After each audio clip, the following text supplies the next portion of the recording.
And the decade that follows, readers grow with Scudder through his own character evolutions and In the Midst of Death, Time to Murder and Create, and other great early titles. What about his character held your interest over those next few books that followed? I wrote a series proposal. I remember this was in late 1973, I think. Wow. I wrote a series proposal about Matthew Scudder, several pages.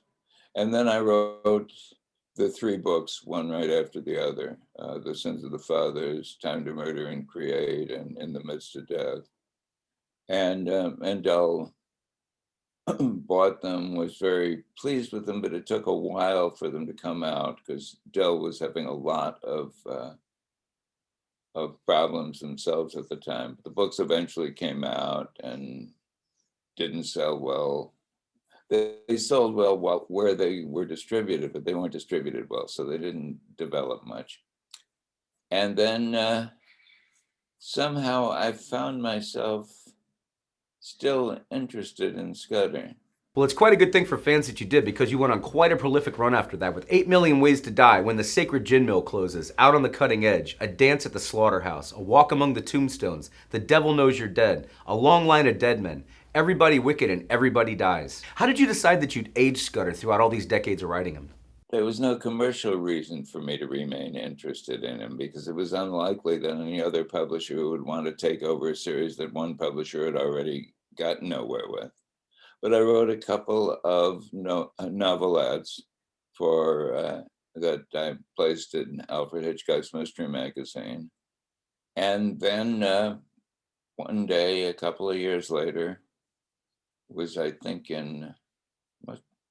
must have been about 7 years after I wrote, 6 or 7 years after I wrote the first three books, I wrote a fourth novel about Scudder, and the series has proceeded onward at an erratic pace, but never entirely putting itself out of business all those years since. When I started writing about him in 73, 74, I didn't expect him to age or change.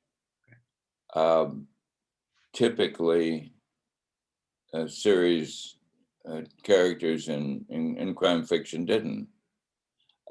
Especially Private Eyes, who were generally functioned as a window through which a story was told. Chandler, toward the end, started having changes happen in Philip Marlowe's life, but Chandler's own life was sufficiently screwed up by then so that I don't know how much significance should be attached to that.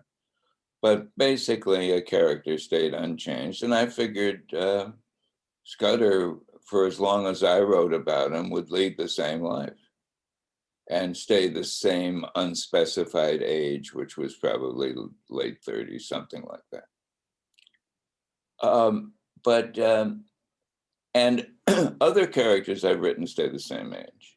Bernie Rodenbauer hasn't aged perceptibly, nor has anybody in his world, nor has he changed. Keller's life has gone through changes, and he's probably older than he was as his life has changed, but not perceptibly. And but with Scudder, a strange thing happened, and it was apparent to me when I was writing the fourth book, A Stab in the Dark. And that's that the books were written at a higher level of realism than other things I'd written. And it was not realistic for him not to age, for him not to change, for him not to be affected in one book by what he'd undergone in the preceding one. And so by the end of A Stab in the Dark, he is clearly more at the effect of his drinking than he had been in previous books. And at the end of it, he first begins to recognize that there may be a problem here. And then 8 Million Ways to Die was the logical follow-up for that. And when I finished 8 Million Ways to Die, I thought the series was over. And this was a voice I liked to write in. This was a pair of eyes I liked to look at the world through, Scudder's. And I would have liked to do more, but I couldn't figure out how. And eventually, I wrote a short story called By the Dawn's Early Light, which was a flashback.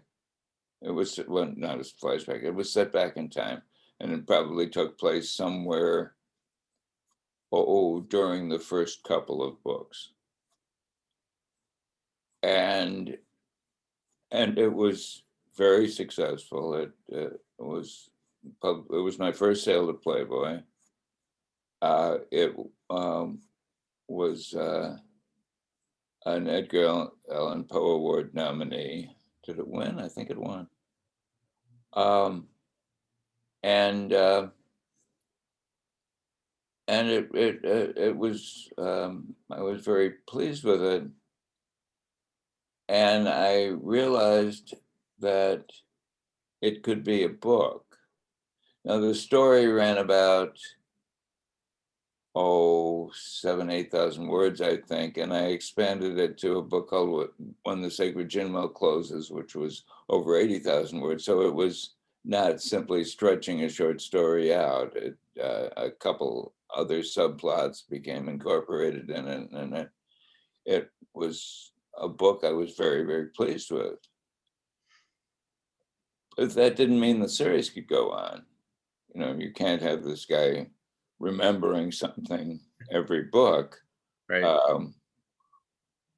We've run into guys like that, and we don't want to hang out with them too much. And then a couple of years passed, and I don't know why this was the case, but there was one night when I was thinking about it, and I realized that I could go on writing about Scudder. There was room for a new novel.